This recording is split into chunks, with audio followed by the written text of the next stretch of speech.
So it's been 4 years since we had all those lockdowns of the initial COVID-19 pandemic. And if I think about it, it's like this hazy, sort of sad memory. Most of us were at home for weeks, months on end.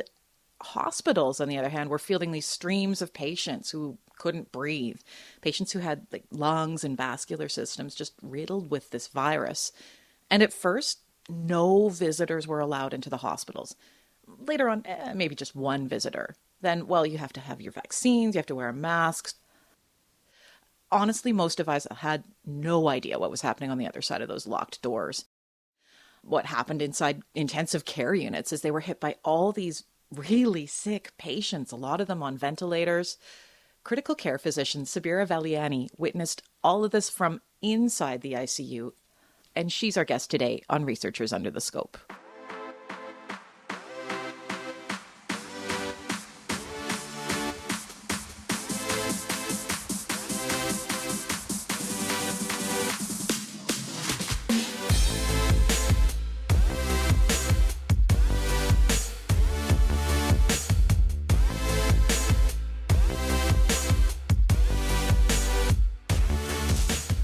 Hello, I'm your host, Jen Cannell, and today is Thursday. It's the 21st of March, it's 2024, and today our researcher under the scope is Dr. Sabira Valiani.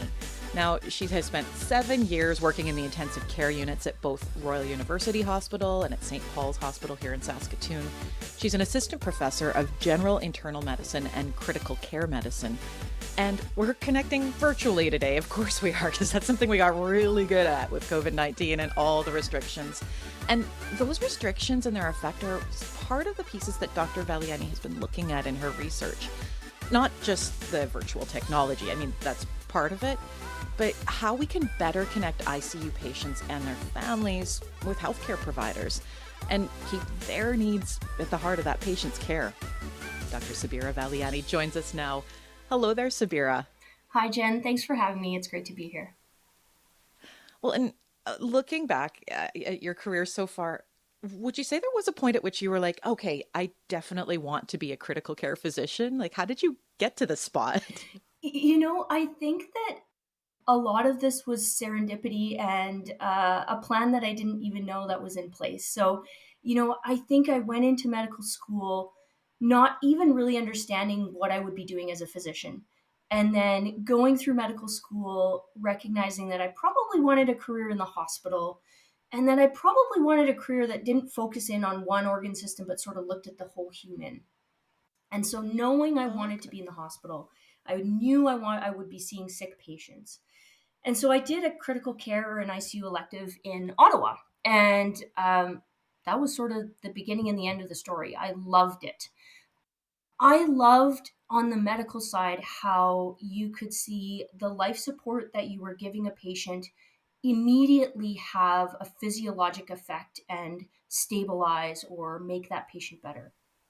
And then Ah, on the interpersonal side, it was really interesting and really amazing to work with some of the best communicators that I've ever seen as clinicians in the hospital, but also to be with a family who were going through something really profound. And often it was, yeah, you're supporting them, but you're also bearing witness to their resiliency and their love, and that was just truly amazing. And so the rest is history. I looked at it. If you've been in the ICUs for the last 7 years, a huge big chunk of that was COVID-19 and this pandemic. That would have hit you like smack right off the bat, just about. Thinking back to like exactly 4 years ago, those first few weeks and those first few months where we didn't know too much about this virus, what do you remember about being in the ICU at that point? So it was really weird because at the beginning, the hospital felt really empty. And then all of a sudden, it was overwhelmed. Initially, everything shut down. And we were just waiting for these kinds of waves of patients to come in, like they had described in the Italian media. Um, and then all of a sudden, these waves of patients did come in, but there was no family.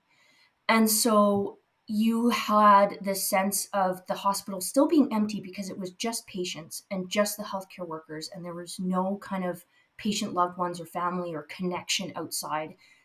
So it was empty and it was overwhelming and it was disconnected all at the same time.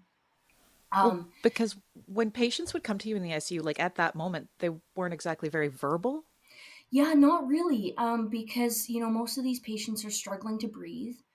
And the majority of the patients who came into the ICU, 95% of them, we actually had to put on a ventilator. And when you're on a ventilator and on life support, you're sedated. And so those patients aren't talking to us. So we don't really know who those patients are. We don't interact with them in a human way. We see their physiologic data, but in the ICU, normally it's families who are giving us that context and that who is this person that's in front of us that we're caring for as a patient. Oof. So I know that since then, your research has really honed in on that whole patient and family experience. And using a grant from the College of Medicine, you actually looked at the effect of those visitor restrictions. What did you find? Yeah, so for that research, it was really important to have a multidisciplinary team and patient partners on that team. So we had two patient partners on that team, one who had actually had an experience in the ICU, and one who had had an experience of having a loved one in the ICU. And that was also sort of co led by Dr. Jennifer O'Brien, who's a patient oriented researcher in the Department of Anesthesiology. And so, with that team and with all of those lenses that that team brought, including myself as a critical care physician, we started looking at the healthcare providers. And we found that those healthcare providers who were living in that pandemic situation were often trying to play multiple roles. They were stretched thin, they were seeing too many patients, and they had to choose between providing the best care to the patient and updating the family on the phone. They were being pulled away from the bedside by these families who were trying to call in and just try to understand, is my loved one going to make it? Are they getting better? What's happening? When can they speak?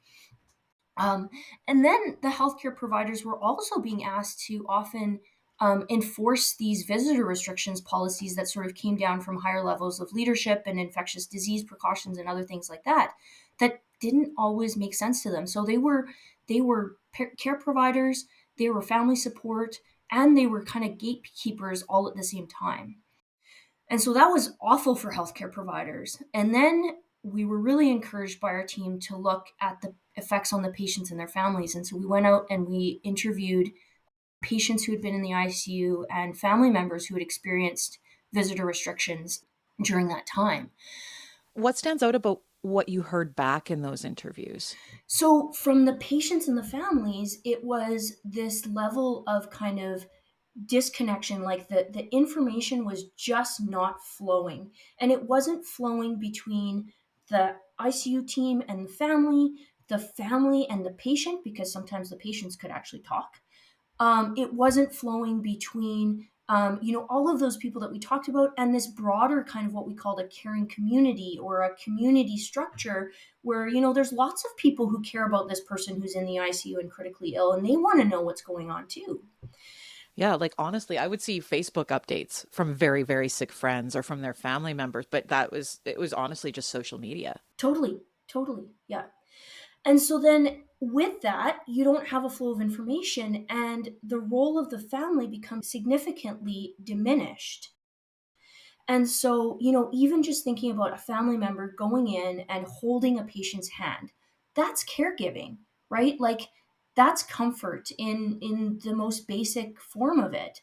And so we even had a story where, a nurse kind of bridged that gap. The family wasn't allowed in the room, but they were allowed to see the patient through the glass. And so a nurse held the patient's hand, touched the glass, and the family member touched the glass. And it was really an emotional story for a lot of our team. So those were things that were happening there during those visitor restrictions. And I'm thinking about the sickest patients are the ones who land in ICU. There are a number of them who will die while they're there. And to have family at best through that glass. I mean, thank goodness for the nurse who's there and able to hold their hand, but that just seems so hard.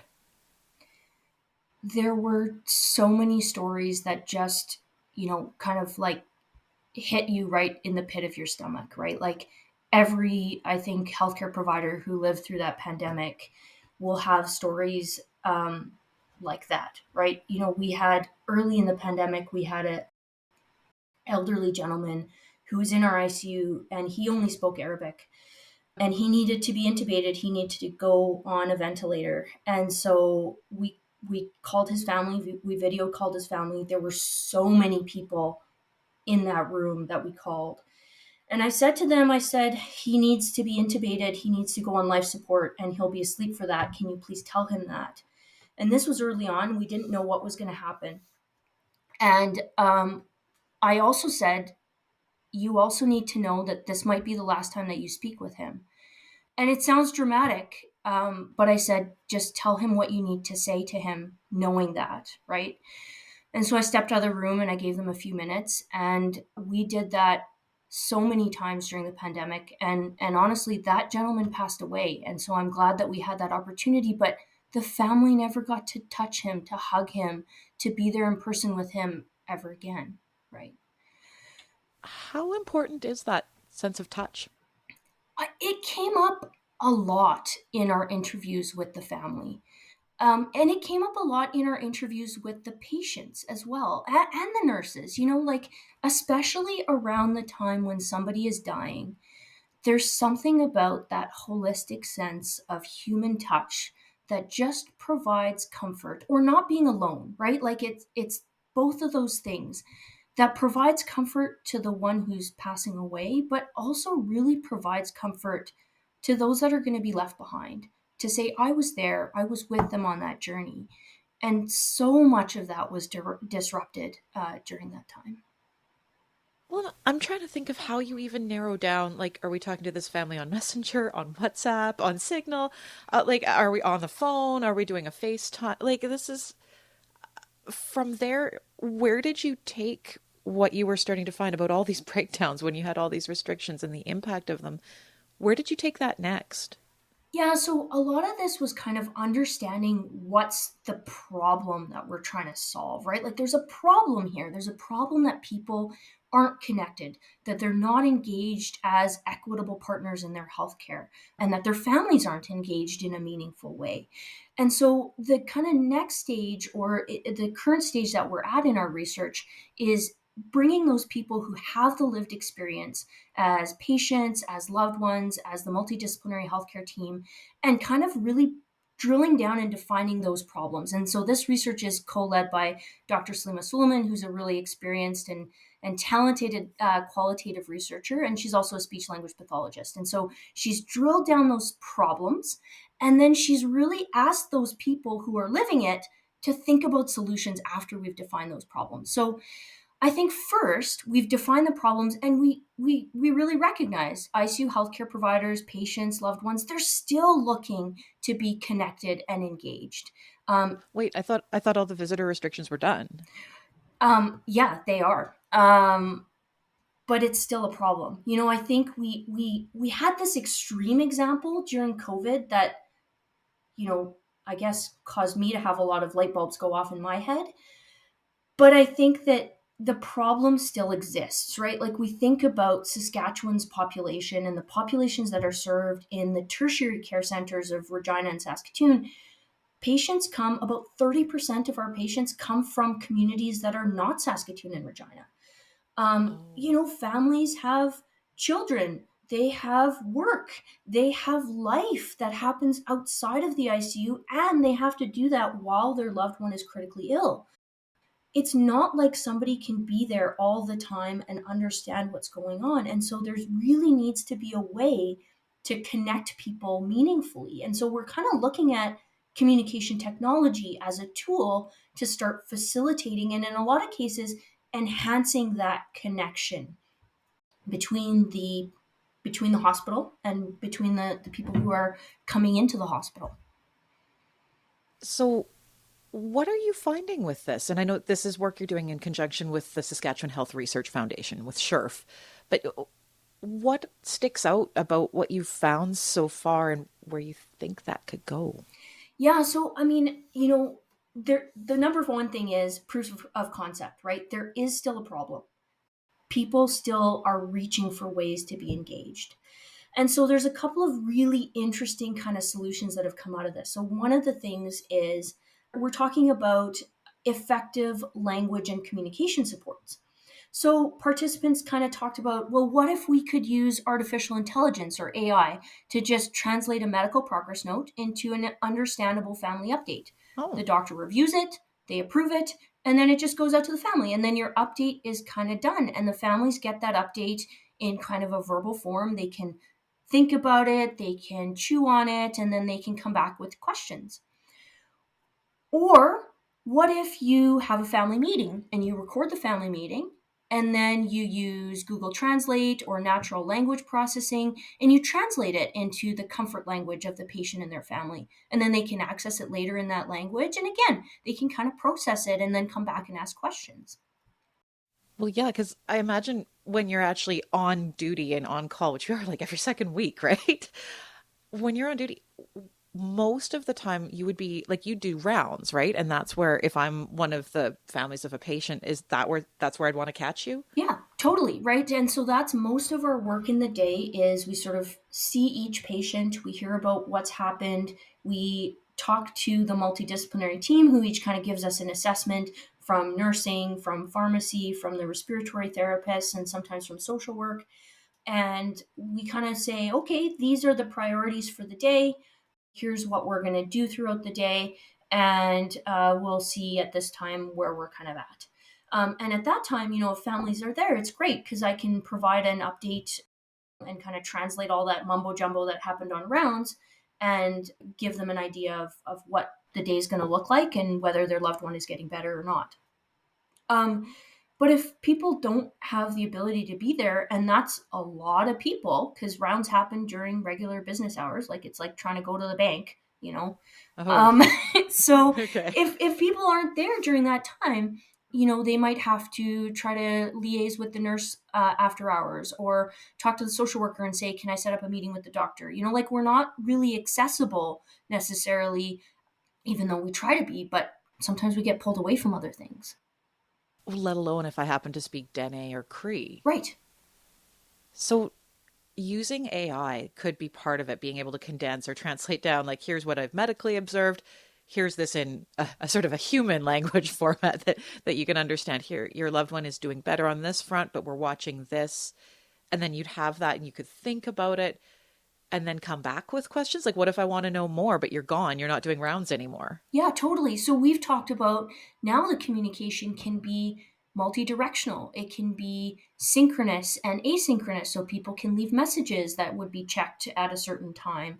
People can, access a repository of resources that are just evidence-based and really written in patient-centric language so that if the doctor says we're thinking about a tracheostomy, they can click on tracheostomy, they can read what a tracheostomy is, and then come back with their questions and concerns to the physician team, etc. So reducing the workload because you're not necessarily having to explain as much, but also engaging in a way where the family also feels empowered. Like, I know something, I'm bringing something to this, I've thought about it, and I've thought about it, what it means in the context of my loved one, which is the most important part of patient and family centered care. Well, I know you mentioned right at the start of the interview how really neat it is as a physician to be able to like give a patient a treatment in ICU and actually see them really respond to it. But at the same time, you might also, yeah, I mean, you got a bunch of families who are in there. They don't want to be there, but their loved one might have spelled out very clearly, please do not go to the ends of the earth to save my life if I'm never going to have the brain function I had again. Um, how much do families sort of factor into, okay, here's the care plan we're going to follow? That's such a great question. I think we as the healthcare team and physicians can sort of tell people this is what you might expect in terms of function or life or abilities going forward. And we're not great at it, honestly. We can do our best, but we're not always 100%, right? We have some Right. idea. But It's like best guesses. yeah, it's best guesses. And it's not an exact science. The family brings an equally important expertise of what is important to the patient, right? I had a really interesting conversation with a family. We had a patient who had come from a northern community. She had come for a life saving surgery, and we knew her lungs were not good. And so she'd made it through the surgery without a breathing tube. She had had a spinal anesthetic. And then, of course, her lungs got worse in the ICU, and she's requiring more and more and more oxygen. And so I had mentioned this to her daughter, and her daughter had been a primary caregiver for her. She had been bedbound for almost a year. And Ooh. her daughter heard this and sort of assembled this large family. And so we had this family meeting with a lot of people in a room. And I said, I'm worried about her lungs getting worse, and I'm worried that we might need to, um, put her on a breathing machine and have her be asleep during that time. And they said to me, I explained my usual thing of this is what it looks like, and you're asleep, and, this might be the outcomes and stuff. And they said, oh, no, no, no. Like, we already know. We don't want to put her on a breathing machine. That's already been decided. The most important thing actually is, can we get her home? Because we know she's sick. We know she's dying. And is there a window that you could foresee where we could get her home? Oh. And you're like, well, I didn't even know the right question to ask in that, right? But they brought such an important expertise as to what does this patient want, that I couldn't even see that, right? And so having that family really be involved in care. I mean, we went to extremes with the pandemic, but Hmm. even now, making sure families are involved, making sure they have a way to communicate with you.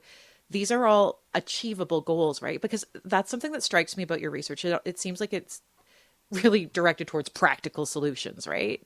Yeah, totally. I mean, I think, you know, everybody who works in the healthcare system kind of recognizes that there's still, it's not perfect, right? And it might never be perfect, but we got to work towards it, right?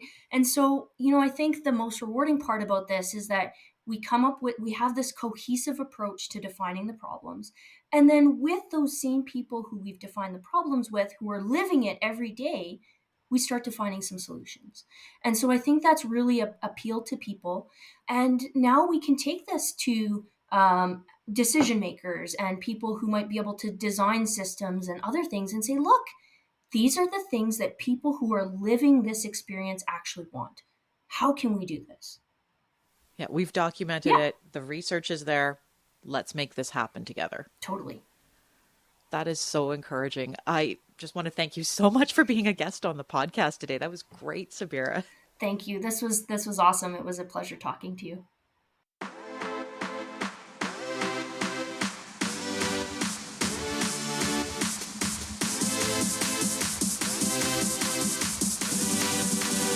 Dr. Sabira Valiani is an intensivist and critical care physician at Royal University Hospital and St. Paul's Hospital here in Saskatoon. She is also an assistant professor of general internal medicine and critical care medicine at the University of Saskatchewan's College of Medicine. Now, we'll put a link to her work on the effect of COVID restrictions in the ICU. That is a link to an article published in the Canadian Journal of Anesthesia. You'll find it in our show notes.